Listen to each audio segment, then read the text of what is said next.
Flying saucers, glowing orbs, spinning wheels full of eyes. If you think UFO sightings are new, buckle up. Ancient people were freaking about mystery lights way before Mulder and Scully. Pharaohs bribed them with incense.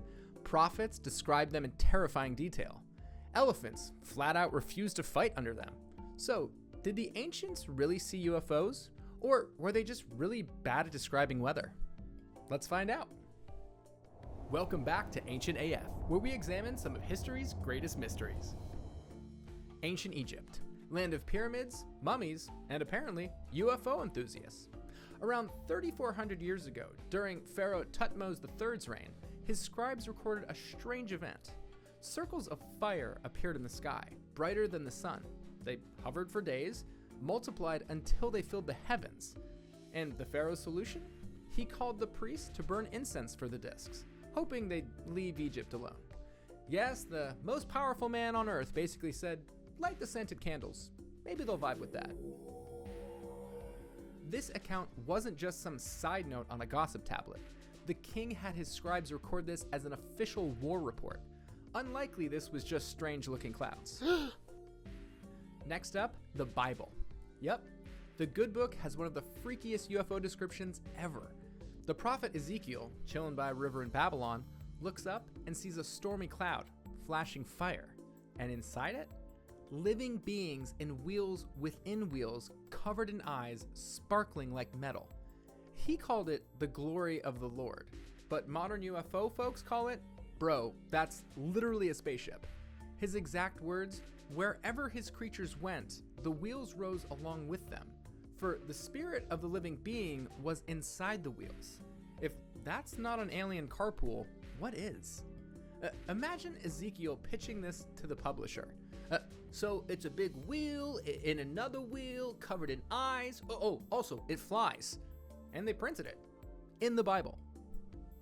Now over to Alexander the Great. World conqueror, history's greatest overachiever, that guy. During his campaign in India, Alexander's army supposedly saw shining silver shields flying in formation over the battlefield. Now, some stories say beams of light shot down, spooking the war elephants so badly that they ran for the hills. Which is fair. If you're a war elephant, Indian soldiers are one thing. UFOs are on the I didn't sign up for this list altogether. Now, Alexander even tried to chase the flying shields, but they vanished. So he just sort of kept on marching until he conquered the known world. No big deal. Fast forward to ancient Rome. Julius Obsequinus, a Roman scribe, wrote the Book of Prodigies, a kind of weird sky event scrapbook. He recorded sightings of round shields, fiery globes, and shiny discs that floated over battles, temples, and cities. Romans saw these as omens, some good, mostly very bad, because nothing says empire in trouble like a UFO flyover. And you know how we get blurry UFO TikToks? Romans got stone carvings and public panic. Progress. Meanwhile, ancient India took the UFO game to the next level. The Mahabharata and Ramayana are massive Sanskrit epics that talk about flying chariots, giant sky palaces, aerial battles with weapons that sound suspiciously like lasers and nukes. There's even a whole manual describing how to build and fly one. A spoiler alert, modern YouTubers haven't quite cracked the anti-gravity bit yet. Imagine writing about UFOs so convincingly that 2,000 years later, people still try to reverse engineer your ancient blueprint. I hope your TikTok dances have that same fate. How did you do that with your arms? TikTokers, they're like, oh God. I'm not a good dancer.